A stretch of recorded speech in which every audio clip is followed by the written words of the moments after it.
అవకాశం కల్పించారు.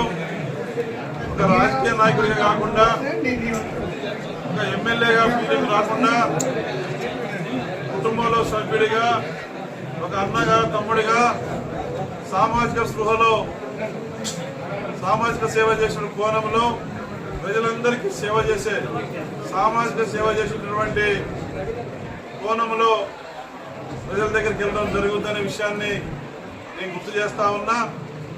ప్రజలు మరింత అభిమానాన్ని చూరగొనే విధంగా తప్పనిసరిగా పినపాక నియోజకవర్గంలో ఒక నిర్మాణాత్మకమైనటువంటి ప్రజారంజకమైనటువంటి ప్రజాపాలన ప్రజలకు చేరువయ్యే విధంగా, ప్రజలు నచ్చే విధంగా, మెచ్చే విధంగా ఒక మంచి పాలన పినపాక నియోజకవర్గంలో పరిపాలన ప్రజలందరికీ అందించడమే లక్ష్యంగా తెలంగాణ రాష్ట్ర ప్రభుత్వం గౌరవ ముఖ్యమంత్రిగా రేవంత్ రెడ్డి గారు ప్రమాణ స్వీకారం చేసిన తర్వాత 6 గ్యారంటీ పథకాలపైన తొలి సంతకం పెట్టారు. వారు మాట్లాడుతూ చెప్పారు, గౌరవ ముఖ్యమంత్రి గారు, తెలంగాణ రాష్ట్రంలో రాబోయే 5 ఏళ్లలో ప్రజాప్రభుత్వం ఏర్పడ్డది. ప్రజాపాలన, ప్రజల సంక్షేమం, ప్రజల అభివృద్ధి ధ్యేయంగా తెలంగాణ రాష్ట్రంలో మా ప్రభుత్వం ముందుకు పోద్దని గౌరవ ముఖ్యమంత్రి గారు చెప్పారు.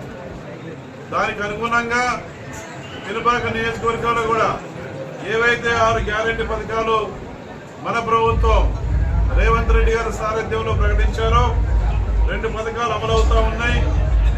మిగిలిన పథకాలు అమలయ్యే దానికోసం అర్హత కలిగినటువంటి అన్ని వర్గాల ప్రజలకు, నిష్పక్షంగా అట్టడుగున ఉన్నటువంటి పేదలకు ప్రభుత్వం చేపట్టబోయే ప్రతి సంక్షేమ కార్యక్రమం అందించడమే లక్ష్యంగా పేదవాళ్ల విషయంలో పార్టీలకు అతీతంగా, ప్రాంతాలకు అతీతంగా, రాజకీయాలకు అతీతంగా పేదవాడా కాదా, అర్హత ఉందా లేదా ఆ కోణంలో చూసి ప్రభుత్వ లక్ష్యం ఏదైతే ఉందో ఈ గ్యారంటీ పథకాల ద్వారా ఆ లక్ష్యాలను అన్ని వర్గాల ప్రజలకు చేరవేసి వారి జీవితాల్లో, వారి కుటుంబాల్లో ఎలుగులు నిండే విధంగా, మరి సంతోషం వచ్చే విధంగా ఈ నియోజకవర్గంలో పాలన కొనసాగించడం జరుగుతుందనే విషయాన్ని ప్రజలందరినీ విజ్ఞప్తి చేస్తా ఉన్నా.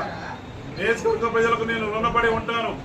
ఈ పినపాక నియోజకవర్గంలో 3వసారిగా ఎమ్మెల్యే గెలిపించారు. విద్యార్థి దశ నుంచి కూడా నా జీవితం అంతా కూడా ఈ నియోజకవర్గం ప్రజలు అభివృద్ధి పోరాటాలు ఉద్యమాలే తప్ప ఏరే ఆశ లేదు, ఏరే యావలేదు.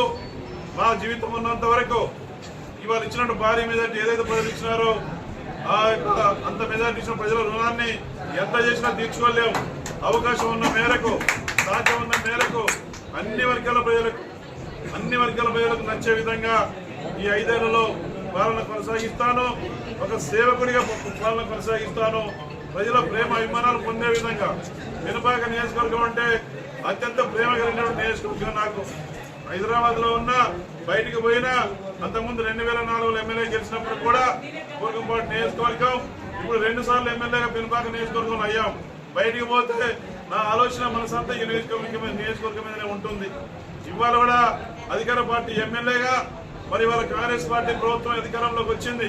అవకాశం ఉన్న మేరకు ప్రభుత్వ పెద్దలతో, ముఖ్యమంత్రి గారితో, ఈ ఉమ్మడి ఖమ్మం జిల్లాలో ఉన్నటువంటి 3 మంత్రుల సహకారంతో, పొంగులేటి శ్రీనివాసరెడ్డి గారు, తుమ్మల నాగేశ్వరరావు గారు, బడ్డీ విక్రమార్క గారి సహకారంతో ఎవరి ద్వారా ఏ పని అయిందో వాళ్ళ దృష్టికి తీసుకెళ్లి ముఖ్యమంత్రి గారితో మాట్లాడి పినపాక నియోజకవర్గంలో ఏవైతే ప్రధానమైన సమస్యలు పెండింగ్ లో ఉన్నాయో అవన్నీ కూడా దశల వారీగా మరి ఇవాళ నివేదికలు పంపించి దశల వారీగా మంజూరు చేయించి ఈ 5 ఏళ్లలో పినపాక నియోజకవర్గాన్ని అన్ని రంగాల్లో కూడా అభివృద్ధి పదంలో ముందు నిలబెట్టే బాధ్యత నేను తీసుకుంటానని చెప్పేసి ప్రజలకు మాట ఇస్తా ఉన్నా. అదే సందర్భంలో మరిన్ని వీడియోస్ కోసం ఛానల్ ని సబ్స్క్రైబ్ చేయండి. లేటెస్ట్ అప్డేట్స్ కోసం వాట్సాప్ ఛానల్ ని ఫాలో చేయండి. అండ్ లింక్ డిస్క్రిప్షన్ లో ఉంది.